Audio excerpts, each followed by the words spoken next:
एक बार की बात है।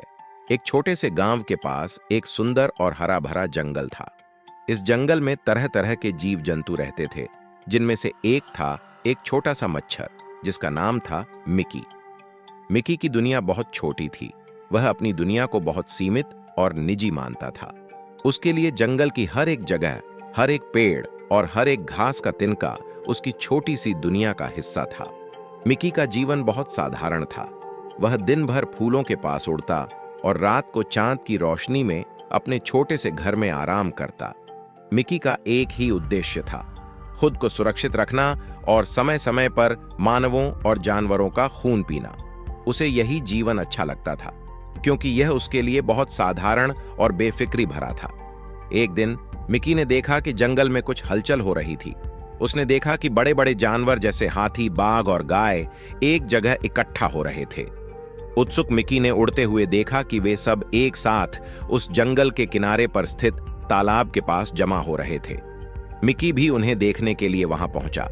वहां उसने सुनी जंगल के सबसे पुराने और ज्ञानी जीव, एक उल्लू की आवाज।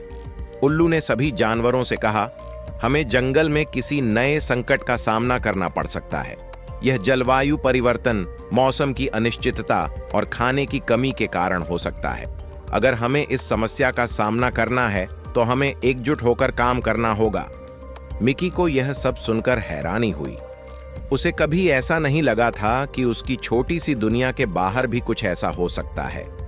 वह हमेशा अपनी छोटी सी दुनिया में व्यस्त था और उसे यह भी नहीं पता था कि बड़े जीव जंतु और जंगल की बाकी दुनिया भी इससे प्रभावित हो सकती है। मिकी ने सोचा, क्या मुझे भी इस संकट का सामना करना पड़ेगा? उसने अपने छोटे से दिमाग में यह विचार किया और तय किया कि वह भी इस संकट में किसी न किसी तरह मदद करेगा। उसके पास ताकत नहीं थी, लेकिन उसकी सबसे बड़ी विशेषता उसकी तेजी और चुस्ती थी।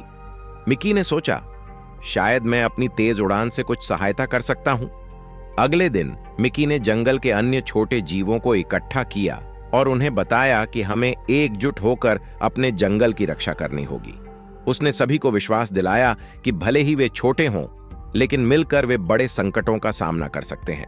मिकी की छोटी सी दुनिया में अब एक नया उत्साह और एकजुटता आ गई थी। यहां तक कि मिकी ने अपने छोटे से आकार को ही अपनी ताकत बना लिया। उसने जंगल के सभी छोटे छोटे जीवों से मिलकर यह सुनिश्चित किया कि वे एक दूसरे की मदद करें और बड़े संकट का सामना करने के लिए तैयार रहें। मिकी ने यह भी सीखा कि उसकी छोटी सी दुनिया बड़ी दुनिया से अलग नहीं है। इस तरह मिकी ने अपनी छोटी सी दुनिया में रहते हुए जंगल के बड़े संकट का सामना करने के लिए सबको एकजुट कर दिया। उसे समझ में आया कि हर जीव, चाहे वह कितना भी छोटा क्यों न हो, अपनी भूमिका निभा सकता है और बड़े बदलाव लाने में मदद कर सकता है।